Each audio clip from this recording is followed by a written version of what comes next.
Before we get started, I just want to make a reminder to everybody that the information discussed today is not to be interpreted or construed as investment advice. Everyone's financial situation, goals, and objectives are different. Please consult investment advice. The dirty secret is that no one's ever going to get paid back. People have the shortest memories when it comes to investment. We just got to get Keith into Bitcoin. Hey, there's a bubble.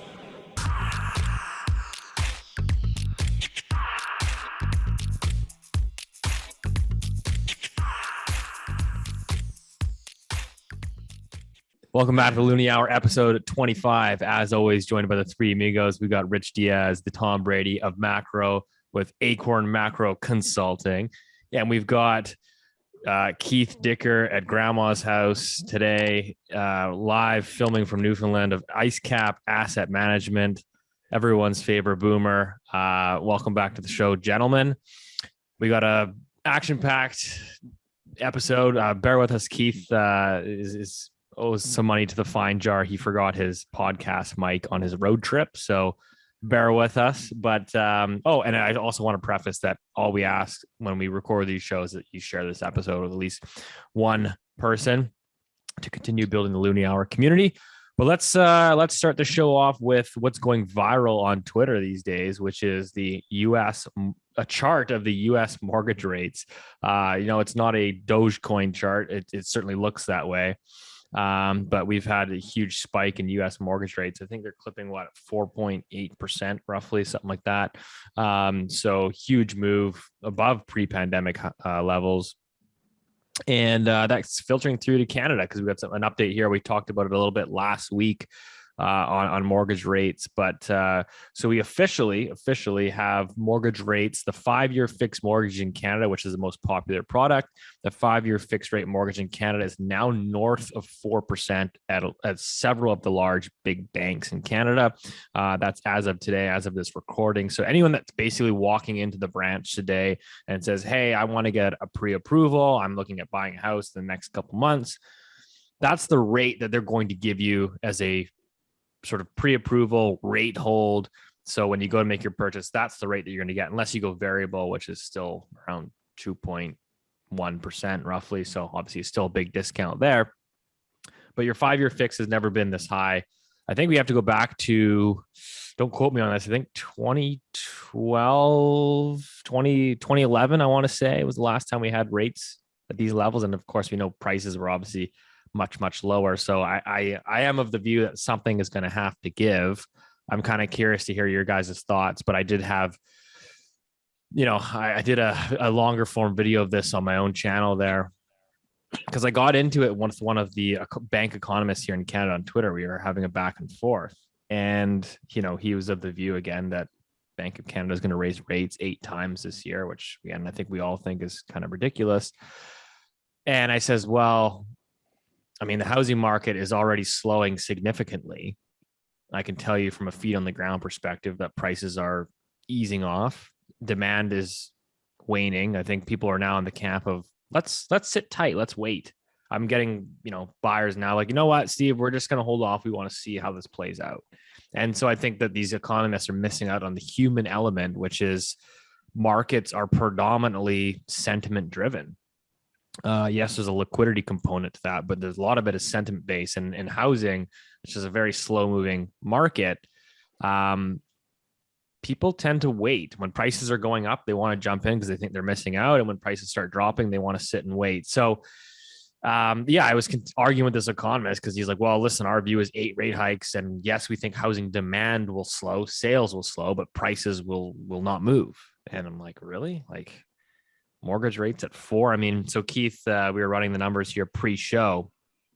Just to give you guys an example. So about 2-3 months ago, your 5-year fixed mortgage rate was about 2.6 roughly. Today, you're at about 4 to 4.1%. So if you take a $600K mortgage, which in Canada, I think is relatively conservative, $600K mortgage, 25-year amortization, your payment would increase today by about $500 a month. So going from 2.6 several months ago to about 4% today, you're up about $500 a month. So I don't know if any of you guys want to chime in terms of thoughts for the market here in terms of your views. You go ahead, Keith. Sure thing. So first of all, with economists, people need to understand and appreciate they very rarely would they assign a high probability to a crisis event ever occurring. So it's always a normal cycle, never too high, never too low. So for them to, so you mentioned you had that sort of back and forth with an economist. Can you imagine having a conversation with a real economist? Not just on Twitter, but in real life. It's a lot of fun. And need a couple shots. Yeah, it can. There's some good ones out there, though. Some guys have some great personalities. But back to the bank economists. In general, they're not in the business of using hyperbole for anything. Because remember, they provide ideas. They're producing this stuff for the bank, either at the executive level, for the investment management arms of the bank, financing, you name it. So they're never going to walk in and say, guys, this housing market is just going to get crushed. We need to sell our entire mortgage portfolio. I mean, that doesn't happen, because if he makes that call and it doesn't happen, he's out of a job, his career is over. So you always want to be right as a group or wrong as a group. It's really career risk. You never want to sort of, stick your head up in the field.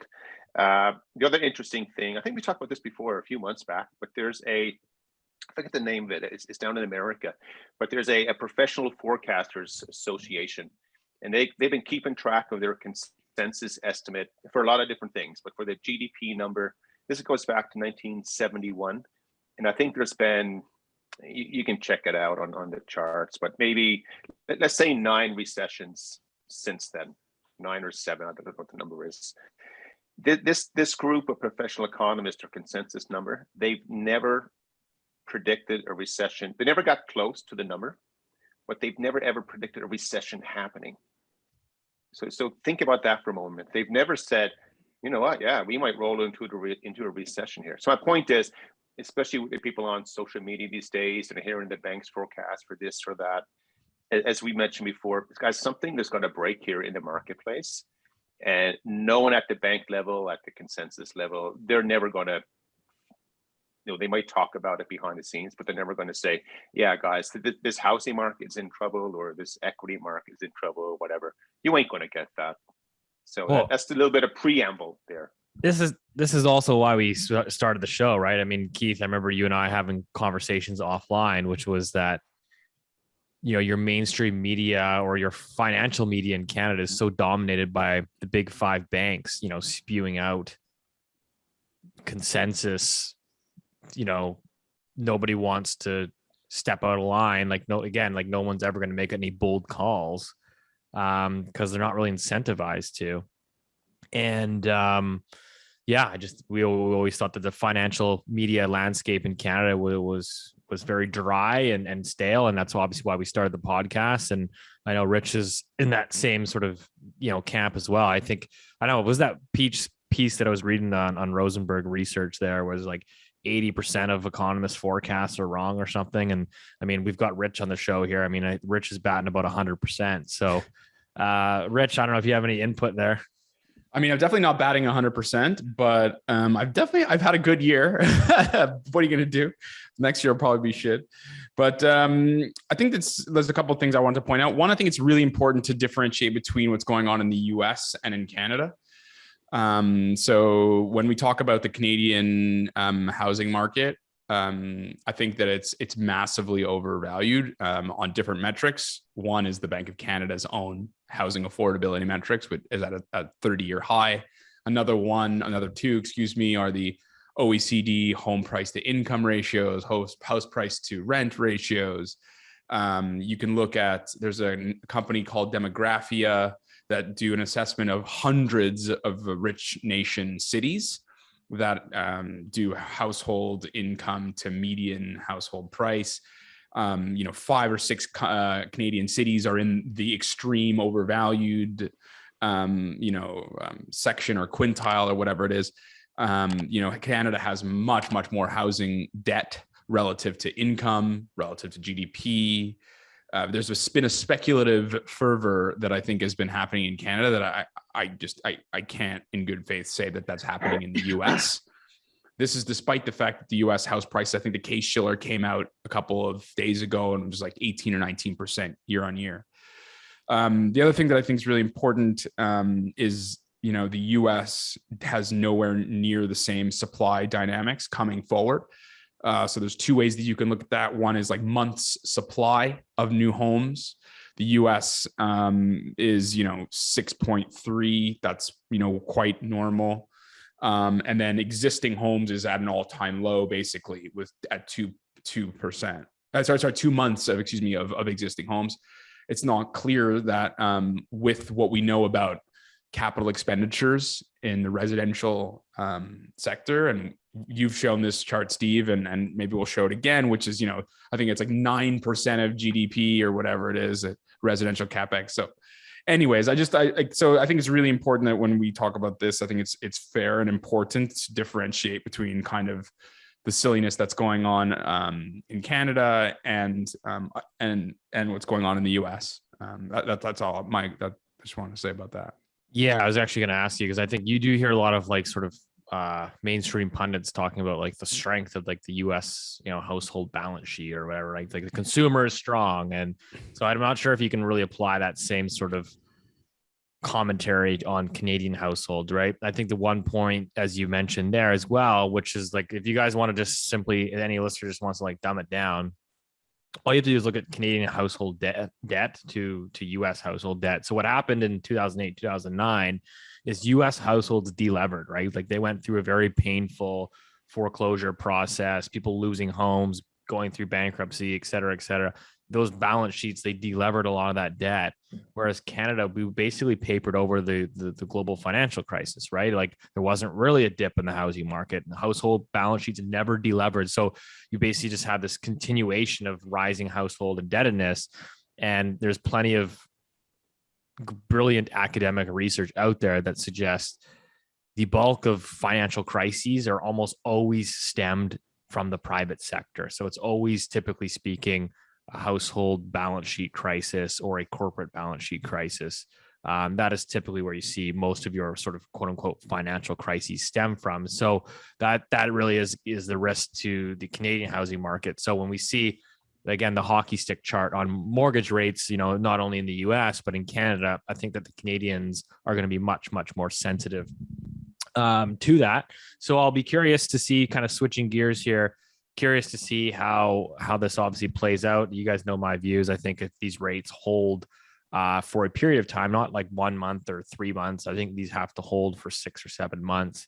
I do think that we are going to see a material slowdown in Canadian housing activity, which then leads me to the question of, what do governments do to react? I mean, it's 20% of GDP.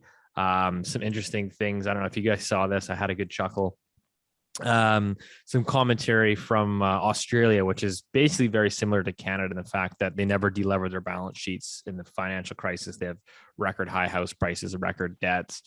So the Aussie Prime Minister was out recently.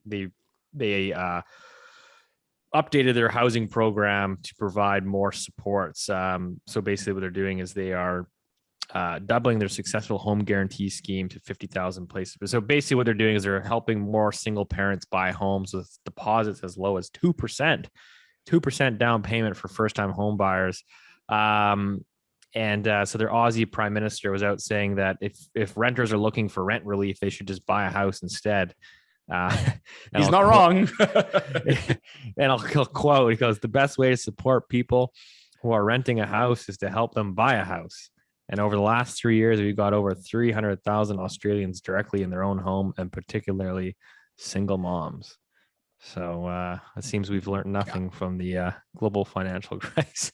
I want to add something to it. I think so. I think it's really important when we hear politicians talk about wanting more affordable housing.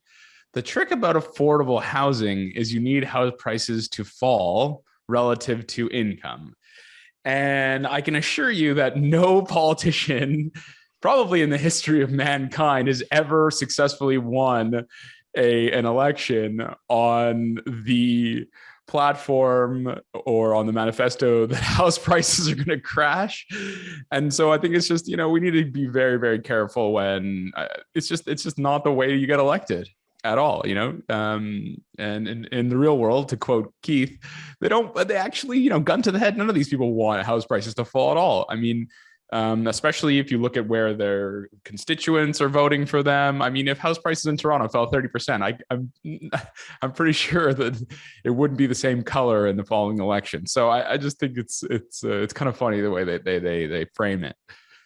Keith, you mentioned, for example, like down in Australia, if you put a 2% down on your house, so if you get a 2% correction, so say you buy yes, it's a $1 million house, right? And then all of a sudden rates go up a little bit.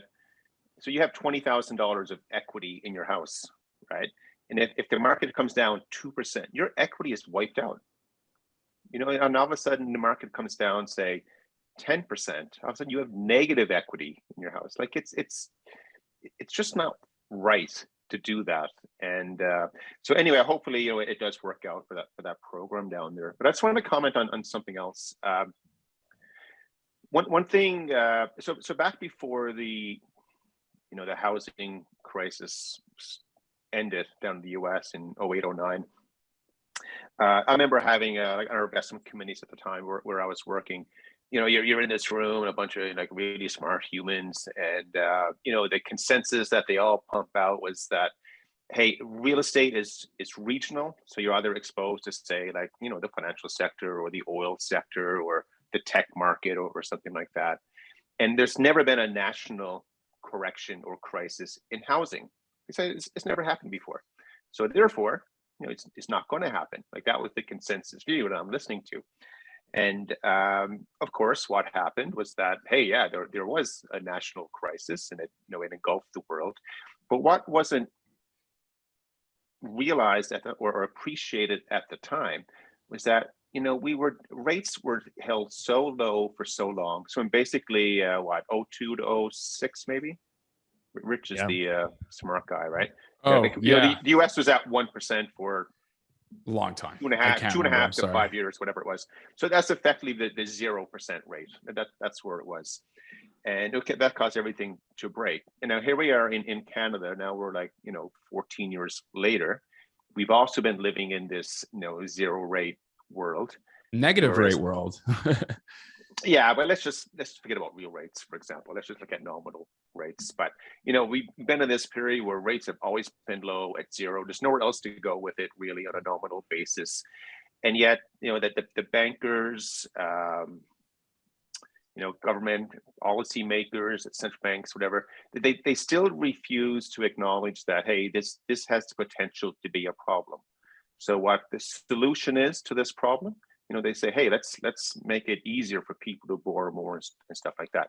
And then what we always talk about is that, when you're at zero rates and you're doing quantitative easing, some people say printing money, you're bailing out different industries left and right, you're making some wacky policy changes, because of climate change, that's going to have a really big impact on one of the main contributors to Canada's economy.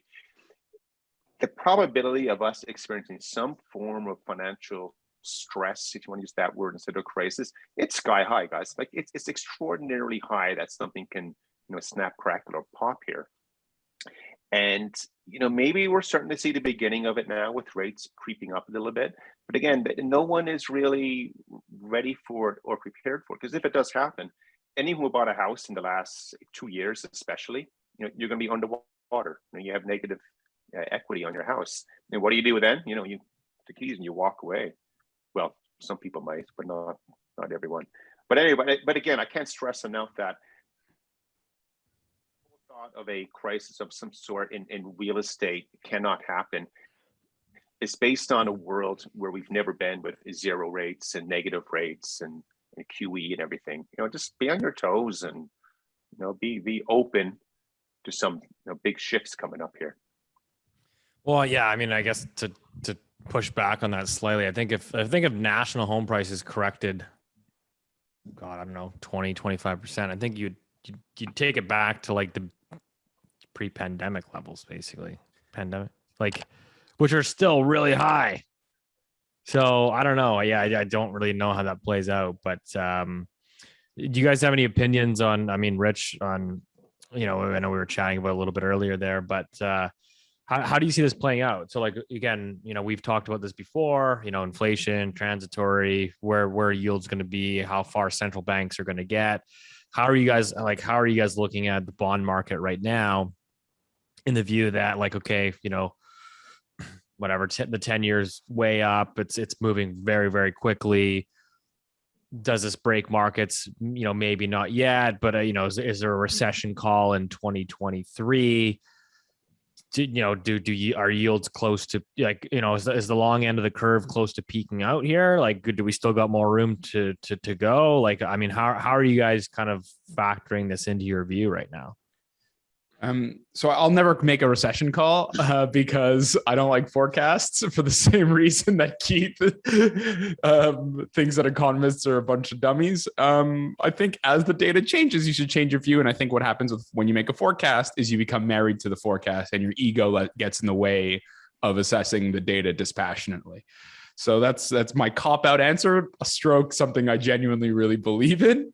As far as the yield, the bonds stuff, I think it's really, so just in general, I think there's two comments I'll make and then I'll pass it on. One is this idea that bond yields cannot rise and sustain that rise for, let's say, I don't know, 30 years or 20 years, I think is just absurd.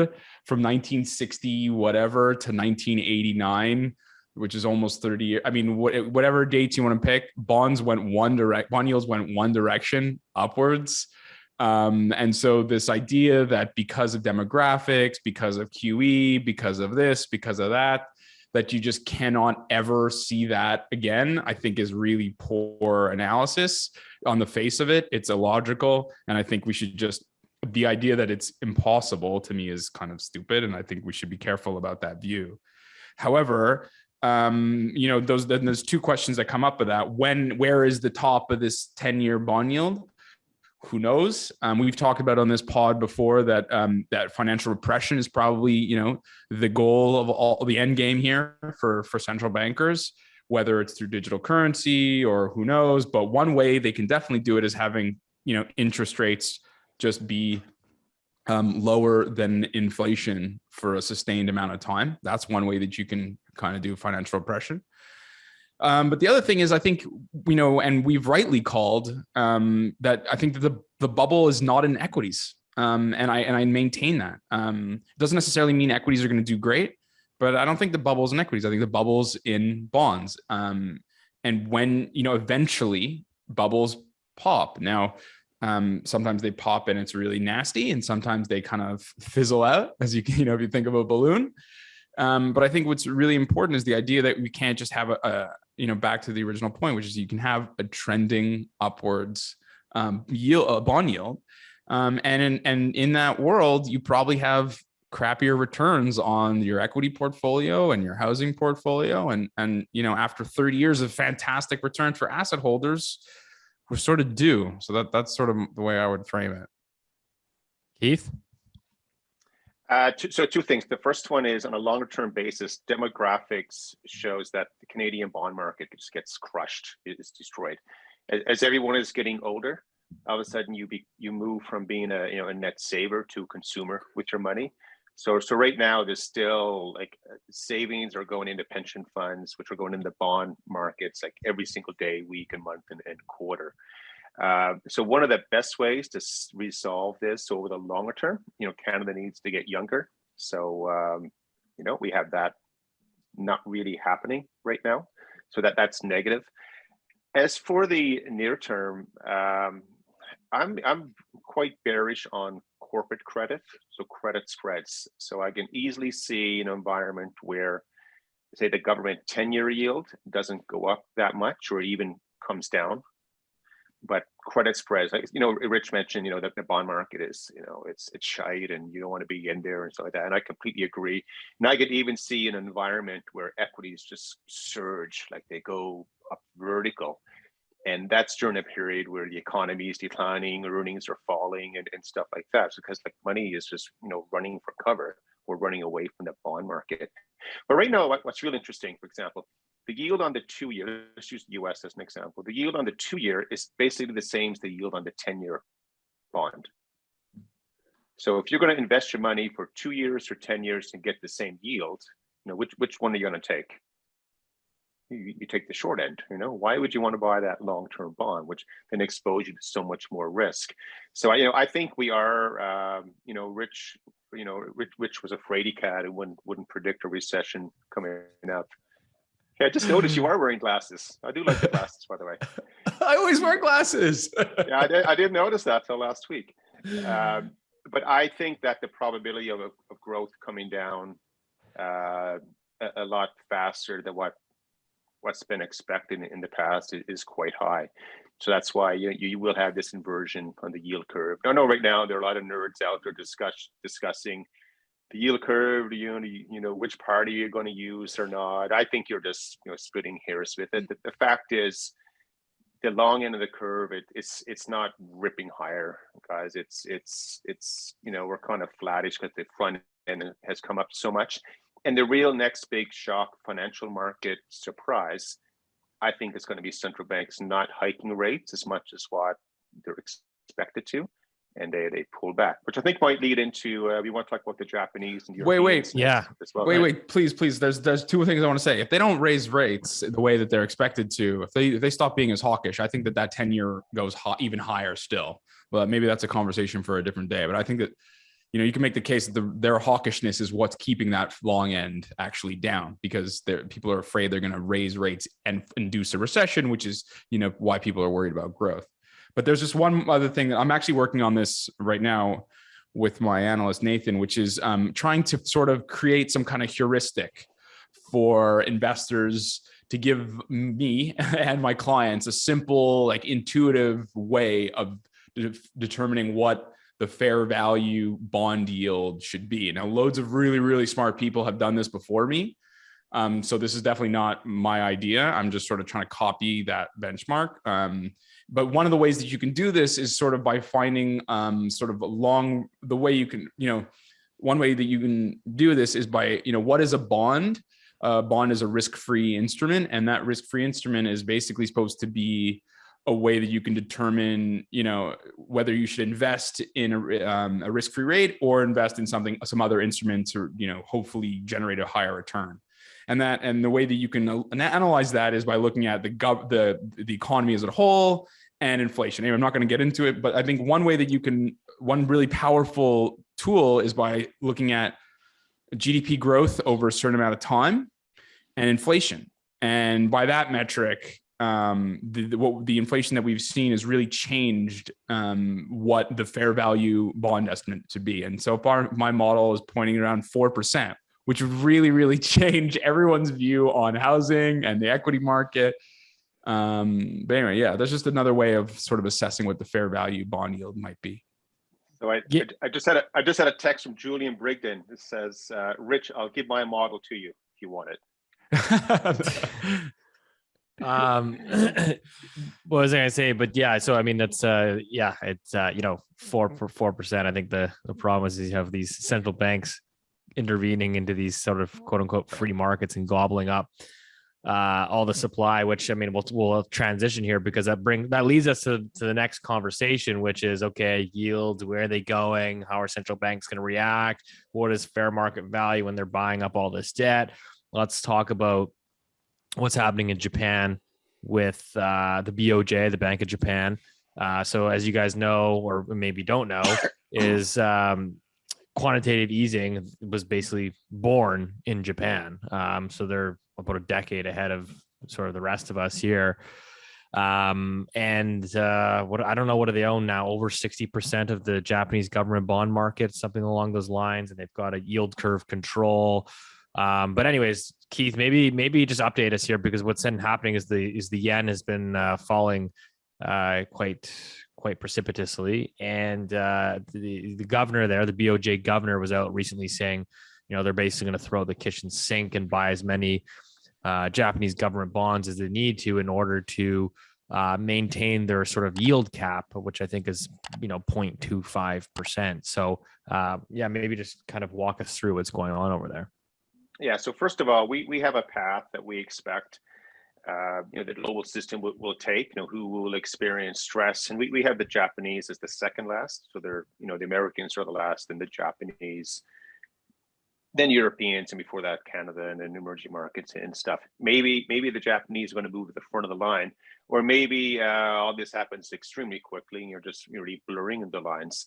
So first of all, the Japanese, they've been in really this deflationary environment now for 25 years, maybe 30. I don't know what people have forgotten. The stock market is still not even close to the highs that are reached in 1989 or 91 or 92. It might be off a little bit with the year, and they've been doing quantitative easing or money printing, as people call it. They've been doing this forever to try to really get out of the funk. And one of the things that they never did, they never allowed the banks to write off the bad debt. So because of the big property boom they had in the early 90s, and then it snapped, like it popped, here you go, property bubble breaking. The banks were not allowed to realize the losses and go under and restructure. It just wasn't acceptable.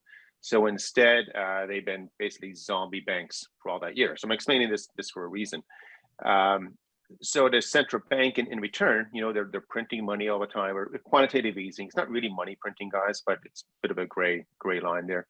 But they've been doing this now for years and years. And the Japanese have always been held out as the poster child, I guess, the poster boy, to show that, hey, you can do QE and nothing will ever go wrong. You don't need to worry about it. Why are people worried about the Americans and the Europeans and stuff like that? What is never ever discussed is that in Japan, they've always had domestic savings. They always had positive domestic savings. So they don't need foreign investors coming in to buy their debt. So whereas in America, whenever they issue a treasury bond, they need foreigners. They need the Chinese to come in, everyone else, to buy up treasuries and stuff like that. Japan doesn't need that. There's always enough savings domestically. So that means it's going through the pension fund system in Japan to buy all the debt. They have it there. But because they have so much debt now, and the banks, they still have their interest expense every year on the debt. Same with the government. If they do get a sudden spike up in rates, it's really going to create havoc, on the system. So about 2014 or 15 or 13, I forget the year, but I remember I was presenting this group up in it was offshore, actually. It was offshore, and as the guys, like the Bank of Japan came out and they said, we will never ever allow the Japanese government bond 10-year yield to go above, I think it was 20 basis points. It was 10 basis points at the time. And they said, we'll always print enough money to cover that. And that's what they did. Now, all of a sudden, they have to start doing it again. So there has to be a relief valve somewhere. And because we're now at this, this precarious point around the world where everything's getting a bit tight again, all of a sudden the yen has started to sell off. So we can be in this situation where rates do not go up in Japan. Because again, as you mentioned, Steve, they own basically the entire market. Same with equity markets as well, by the way. So again, the relief valve would be the yen depreciating. So any foreigner that actually is invested there now, they say, you know what, I'm out of here. That's the line of the sand, we're gone.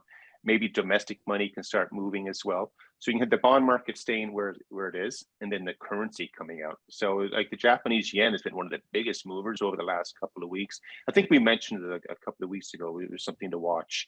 We did. And it's coming up. Like it's really shocking because it plays over into what I think is going to happen in Europe next. So unless you want to talk about Japan a bit more here, we can. Yeah, Rich, maybe your comments on Japan, and then we'll shift gears into what's happening in Europe.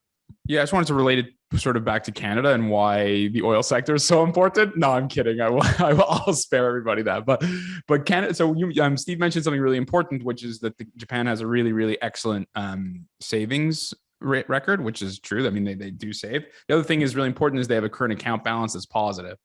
And in a weird way, by allowing the yen to depreciate, that will sort of, and so there's different ways you can have a positive current account balance. One way is you export lots of stuff.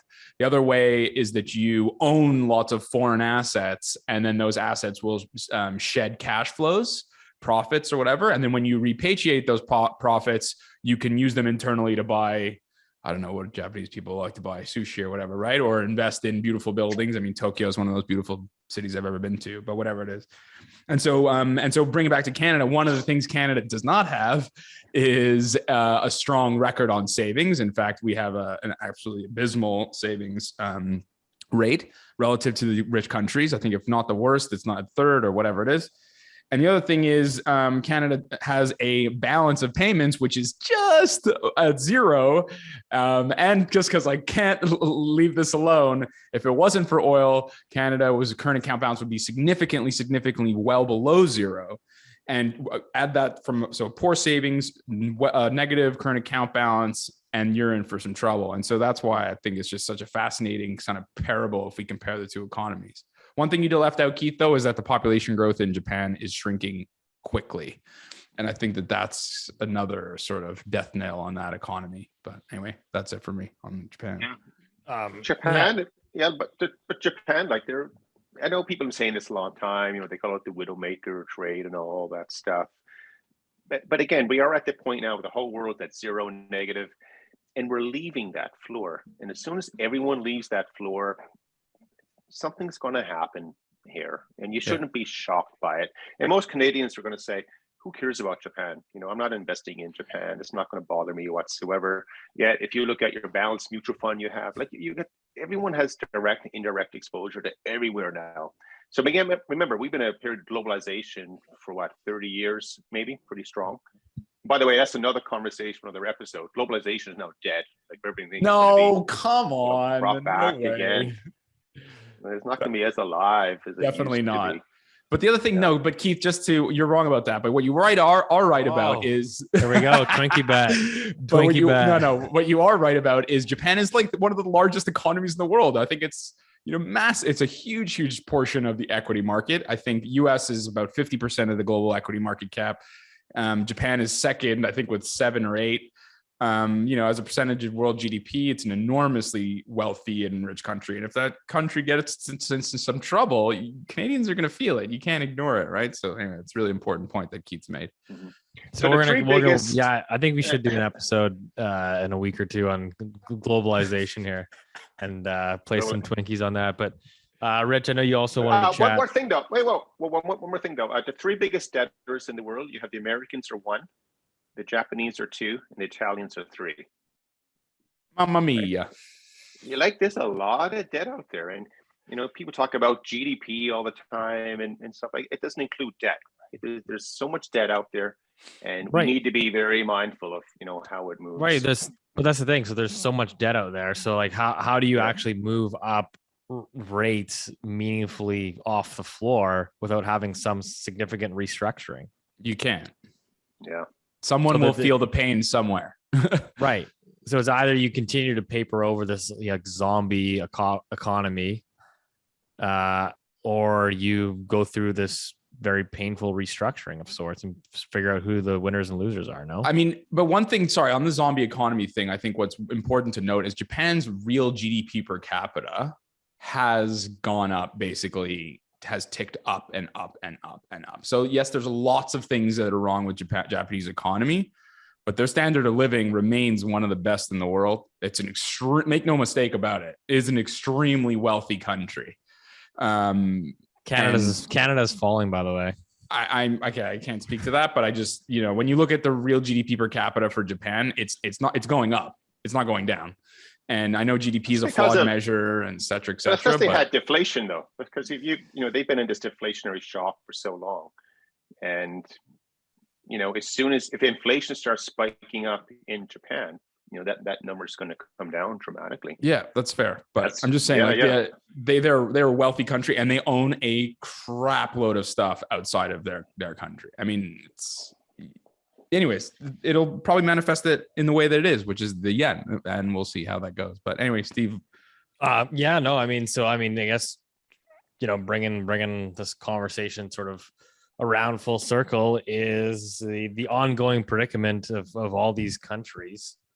Who's going to raise rates, how quickly, how fast, how does it impact everyone's currency, who are the winners and losers. What are we looking for in Europe here? The more huge inflation print, was it Spain at a 40-year high in inflation? Just Rich, I don't know, maybe walk us through that and the ramifications, because Keith's talked about it a lot, which is the ECB is going to keep talking about raising rates, but these guys have been similar to Japan, right? Similar to the Bank of Japan, which is they're kind of going down the same rabbit hole of rates at zero for a very long time, and Mario Draghi will do whatever it takes, print a whole bunch of money, do a whole bunch of QE, and just own the entire bond market. But that maybe is starting to come to a head with inflation print. So Rich, maybe walk us through that.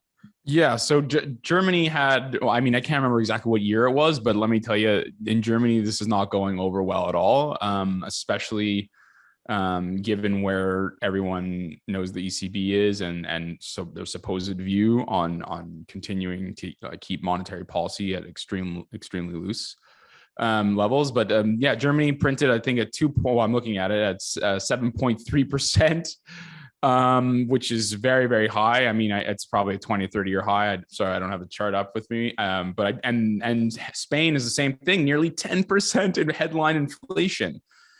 Which I understand is partly due to energy prices spiking, and I get it. So that's why I often look at the core inflation, and that's at 3%. That's almost a 12-year high.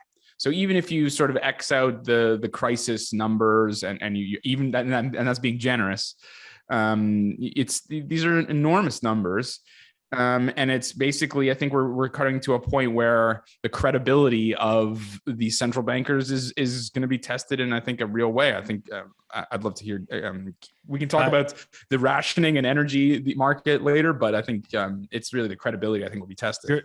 German inflation still highest in 30 years at 7.3%, and I think, as everyone is well aware, the Germans do not take inflation very well. They're quite familiar with the old Weimar Republic there. So this is not going to go over very well. And Keith, curious to hear your thoughts on this. I think, the headline you just read out is the one that people need to be fixated on here. Really, no one in the Western world has experienced inflation yet. Well, you have. You're a baby boomer. Yeah, I'm the boomer. Look at that bedroom he's in. But really though, over the last, call it 40 years or 30 years, no one, inflation is something financial planners plug into their toolkit or software application. It's irrelevant. Now all of a sudden it is relevant, and for Europeans especially, this is earth-shattering for that part of the world. And there's absolutely outrage. There's absolutely outrage over there, and it is becoming political, which means the central bank will have to do something about it.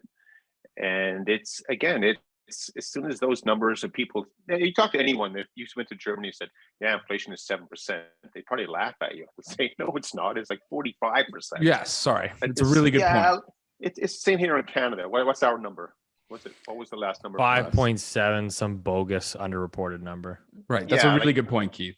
Yeah, I'm paying more than 5% on stuff, obviously. So anyway, so what's the reaction going to be to this? So last week, remember we keep saying we, but I think it was more me. Me suggested that there's going to be talk now about the Bank of Canada maybe doing 50 basis points, because the Fed already introduced that concept. Just to talk about, doesn't mean they're going to do it. So what I read, I think, was yesterday morning or today. Now they're starting to throw in the idea that maybe the ECB will raise rates by 50 basis points at some point this year, not at the next meeting or anything. And again, it's that you can't shock the market.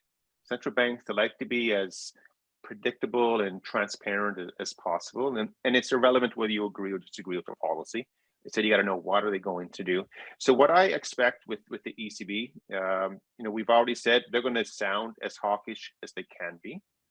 If they now start throwing around that, they will actually raise rates. But the other thing that they're not talking about, and which what I'm hearing for some people in my network, that they're actually going to expand QE aggressively. So what happens with that? Because over there, again, I think we were throwing the numbers around earlier. In Italy, for example, I think the ECB are buying about 104% of their debt issuance. So which means they're buying up all their debt issuance that they have, plus they're buying more Italian bonds that are available on the market to buy. And so if the ECB, if they start raising rates and funding costs start to rise, all of a sudden the Italians, who's now, really run by Draghi, he used to run the ECB, used to work at Goldman, and used to hang out with Carney, they're all connected guys. Also a criminal. And Actually, anyway. yeah. So I think you need your words alleged when you say those things. Yeah, that's right. Oops. Yeah. So I don't work with Steve. I'm not a partner with him anyway.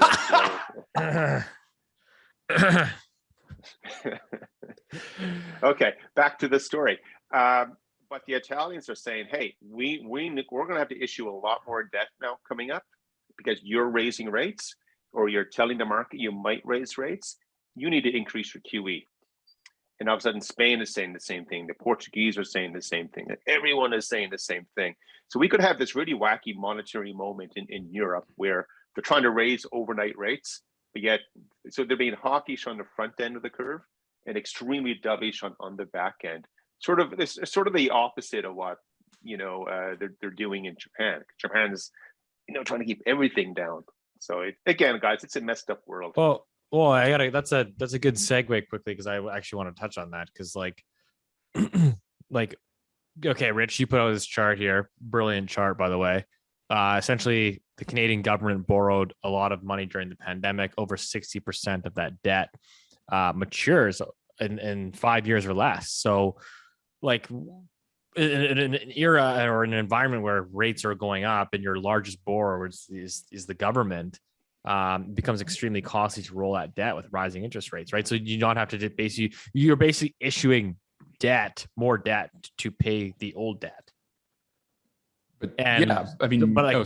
Don't you become dependent on the central bank then to basically sterilize that debt issuance and basically monetize it on their balance sheet? I just don't. It's called what it is. It's essentially it's a Ponzi scheme, right? Like the government basically prints a bunch of money to issue a bunch of debt to pay the old debt. Give this man a Twinkie. Yeah, of course. That's exactly what it is. There's another way we've talked about this before, and I know I'm sounding like a broken record here, but there's a different way you can deal with that issue. Is would you allow inflation to remain above bond yields, basically, and for a long, long time. That's what they did in the 1940s. From 1946 to 1962, you had a situation where they just held interest rates. The 10-year bond yield was at 2 and inflation was at 4 or 5. And they just maintained that for a long, long time. And real bondholders will get absolutely caved in real terms. And I think that's what the bond market is sniffing out. Make no mistake, bonds are the worst performing asset this year, except for the Russian ruble and the Turkish lira and a couple other shitty things.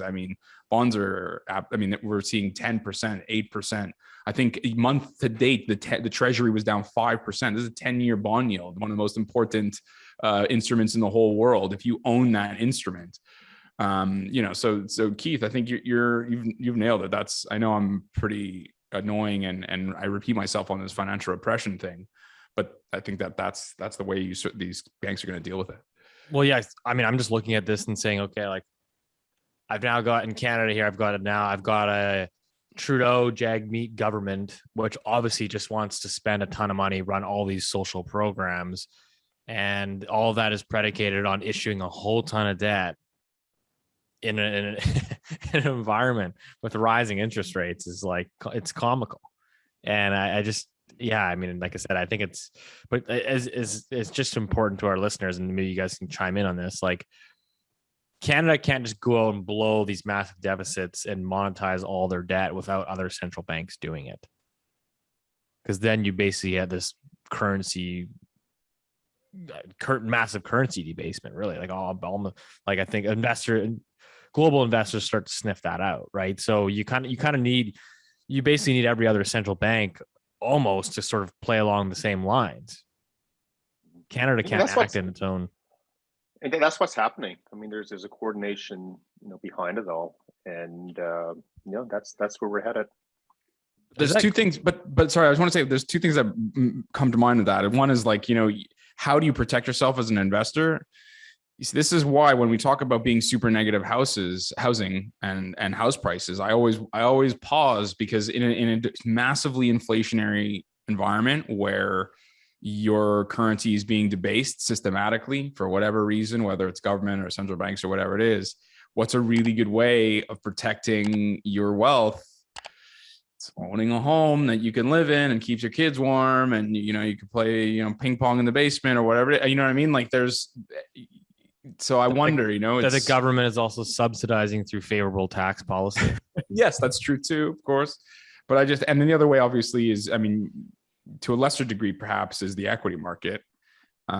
Just look at Turkey's local currency equity market return, and that tells you all you need to know about that situation. But I don't know. It's why I wonder, I think you're right, Steve, that's my view too. But then isn't houses or land or commodities a really good way of protecting yourself? Farmland. Saskatchewan farmland. Looking interesting. We should start a fund. Guys, I'm here in Newfoundland. I'm getting blinded by something that rarely happens. God. You'd never look better. That never happened. But speaking of Newfoundland, because this is important as well, it ties into Canada. So if people are not familiar with it, they now have so the big Norwegian oil company that's here. They've found this other enormous oil field just off the coast, and they're trying to get final approval, from the feds to go ahead to start develop this, and it keeps getting delayed and pushed back and pushed back. And it's another example, of course, where the whole climate change policy is coming into play, where they don't want dirty oil or any oil. You got to go down other routes. But so for Newfoundland here, they have another asset that they're ready to tap into. A private company is ready to tap into it, put their own capital at risk to do it. Yet the climate change policy out of Ottawa right now, it's delaying it, and people down here, they don't know if it's going to happen or not. So it's another big issue. We talk about Alberta all the time, but Newfoundland is another one of these markets that's highly exposed to energy. They have unlike Alberta, they have a ton of debt over here. There's a few other things that's happening as well. But Steve, in your world, maybe this is one of the the untapped markets as well. It's also one of the poorest part of the world. It's also one of the poorest parts of Canada that would absolutely love to have some extra tax revenue come through the door. Interesting. I was going to ask you guys, maybe just like quickly, last sort of hot topic here is just reading the Bloom tubes this morning. I know, so I think Biden's talking about releasing, 1 million barrels a day from their strategic oil reserves to sort of fight inflation, or fight high oil prices, which are feeding through to inflation. But then you've got Putin on basically the same day coming out and saying, I think it was as of April 1st, like if you want our oil, you got to pay for it in Russian rubles. Like, and is he willing to actually like forcefully do that and actually shut off Russian gas to Europe, which will basically, shut down that entire economy? I think that to me is, I don't know, it's obviously a significant event. I don't know if you guys have any commentary on that. Well, that's huge. I mean, everyone's been talking about that now this week. So again, a lot of guys in my network, they're trying to figure. First of all, you're playing line poker. You're trying to figure out who's going to blink first. Whether the Russians are serious about it. It seems like they are serious. Meanwhile, the Europeans, specifically, that part of the world, they're like to say, well, we already have a contract signed. We are to pay you in dollars. So you're trying to change. So you have a lot of legal stuff that's happening. And then on the financial side, you're trying to figure out, how do you actually do this? What is the mechanism for doing the exchange? So if Germany has to send rubles to Moscow, to complete the transaction, does Germany then, do they sell US dollar reserves that they have tucked away to buy rubles directly, from the Russians? Do they sell euro to do it? And if so, is the money, how are they going to, you can't wire it because you can't do it that way. Is it a truck going to send it, or is there just going to be a central bank ledger on each side? Who's going to trust the other side? There's a lot of things at work here, and the clock, it comes midnight tonight, basically, for April 1. I don't think it's an April Fool's joke, by the way. So we're not going down that road, but it is a serious thing. And if the Russians are able to pull this off, it's going to have some pretty dramatic changes to the global system.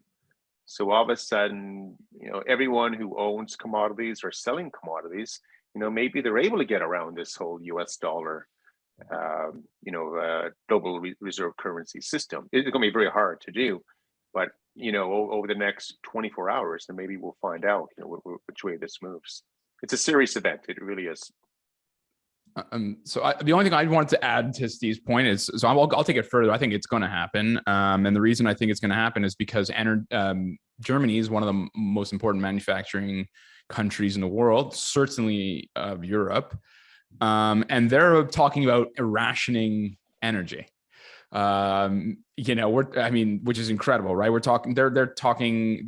Germany's government is in talks with major industry groups, talking about how they're going to shutter some industries because they don't have enough energy.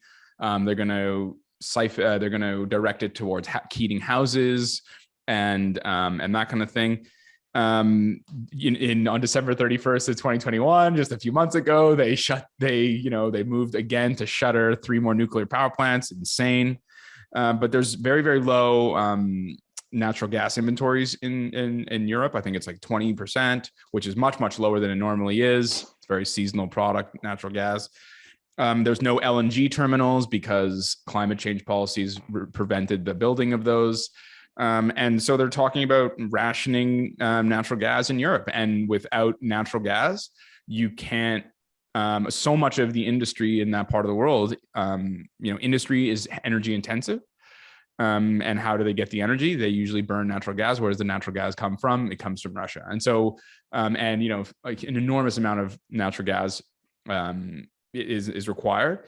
And so my view is, instead of facing this rationing view, I think they're gonna strike a deal with Russia to keep the gas flowing. And it tells you that something that we're not going to have enough time to talk about, but this is maybe a good tease, is that climate change policy is becoming macroeconomic policy in a way that I don't think anybody, me included, ever expected 10 years ago, 15 years ago.